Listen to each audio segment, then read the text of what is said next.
Okay, anybody that can guess what my ringtone is in the comments will get a shout out in my next video.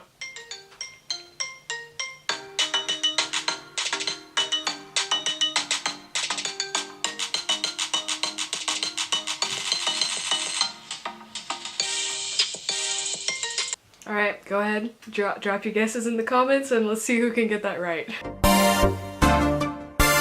Hello there, random internet person, my name is Mattie, and today I'm finally bringing back some book videos. I know I used to do these kind of on my side channel, but I thought, you know what, let's just bring it back to the main channel, why not? So it's been probably almost a year since I made one of these. I'm really sorry, but it's a series I'd like to bring back if it's something you guys are interested in. So today I'm going to be doing an April wrap-up and a May TBR, and so if I'm recalling correctly, I think the last time I made one of these videos was like last June when I first got into Korean drama, because I remember talking about it in that video on my side channel. So yeah, it's been a really long time. And the books I'm going to show probably aren't the only ones I read, it's just the only ones that I can think of. Okay, so these first two books I think I technically read at the very end of December, but I'm just going to include them. And I got, okay. I got these two books for Christmas, which you may have seen in my Christmas haul that I did. If you haven't watched that, I'll link it up here. But this is The Long Haul by Jeff Kinney and Old School, which is Diary of a Wimpy Kid. And I've been reading Diary of a Wimpy Kid since they first came out. You know, I don't know how old I was pretty young, but they just have this special place in my heart and I still like to read them. So I read both of these, like, I don't know. I read this one the day of Christmas and this one probably a couple days later.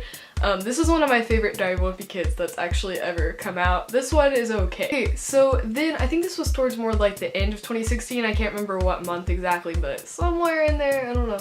I read the first two volumes of Death Note Black Edition, which I'm sure a lot of you know the anime, it's very popular, but I watched maybe 8 episodes of the anime and I enjoyed the storyline, but for some reason I just kind of stopped watching it and then never came back around. Somebody had actually told me like a major spoiler about a character death, and I think that is what kind of made me stop watching it. But then I was just, you know what, I was like, hey, that'll be fun maybe to read instead of watch, so I bought a copy and I was not disappointed. It's really fun to me to read it. The only thing that got weird was because, you know, it is backwards because they base it off of how the original like Japanese manga was, so you have to read the entire book like basically backwards. But once you get used to that, it's great. The first book I think I read in 2017 was Mary Shelley's Frankenstein, and I had to read this for my Honors English 2 class, and honestly, this may surprise some of you. I really didn't know anything about Frankenstein. I don't think I had ever seen it before. All I pictured when I heard Frankenstein was like the cartoon Frankenstein from Phineas and Ferb. Monster locating Frankenstein's brain! I didn't know anything about the story other than the fact like, oh, there's a monster, oh no. So reading this book was actually a really great experience for me because I didn't realize how much depth there was to the characters and to the monster himself. And even though this was a project I had to do for school, I really enjoyed it, and if you haven't read Frankenstein, I would actually recommend it. I also read this towards the beginning of the year. This is One Day by David Nichols, and I say read this because I scanned through it. I've seen the movie like countless times, so the book was a little bit boring to me, but I just wanted to see how similar they were. So I can't really tell you if it's a good book or not because I skimmed through so much of it, but I thought I would mention it. Okay, and these next two I actually just read within like the past week, or week and a half. Both of these were for my Honors English class. So I had to read Macbeth, which is a Shakespeare play, and honestly, like, this was okay.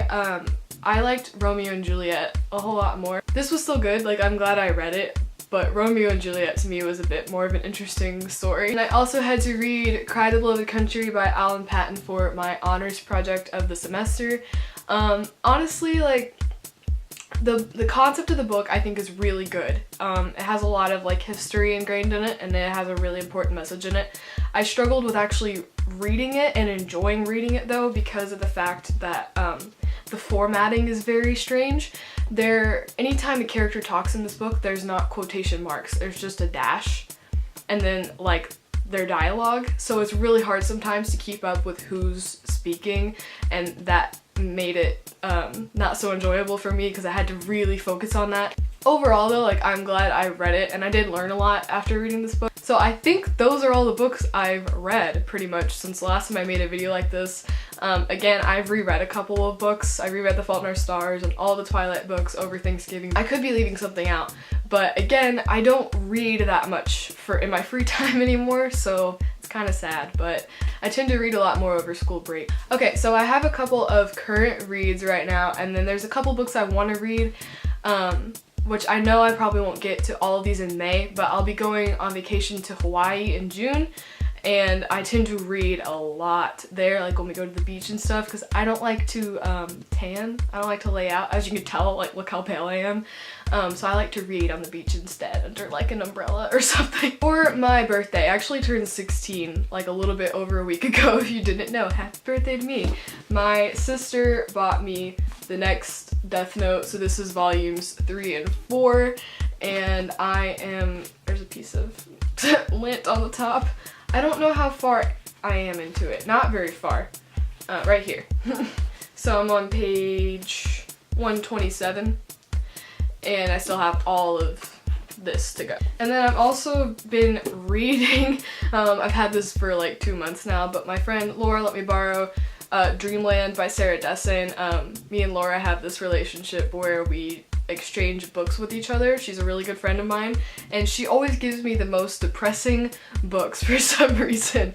But she gave this to me. I'm on page 70, you know, not bad. I'll probably finish it because it's not a very long book. I just haven't really gotten around to it. So these two I'll probably take on vacation with me, or maybe I'll read sometime in May. But I've had a copy of Under the Dome by Stephen King for forever now, and I really liked the show, and I really want to read it. So this is part 1. I have part 2 up there on my shelf. I think it would be a good vacation read. And then my sister just read this, and this is The Guardian by Nicholas Sparks. I haven't read a Nicholas Sparks book in years. It's been so long.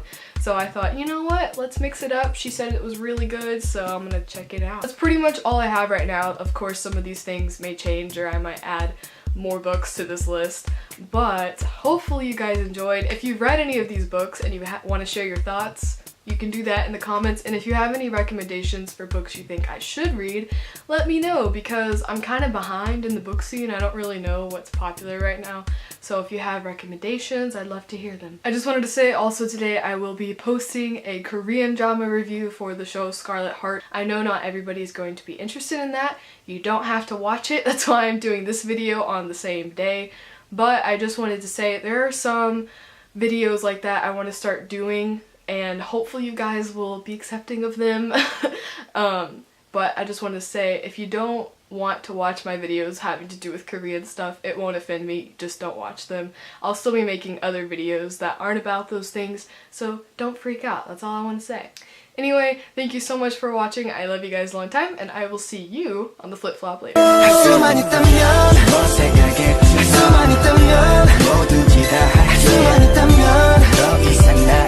친구가 아닌 여자친구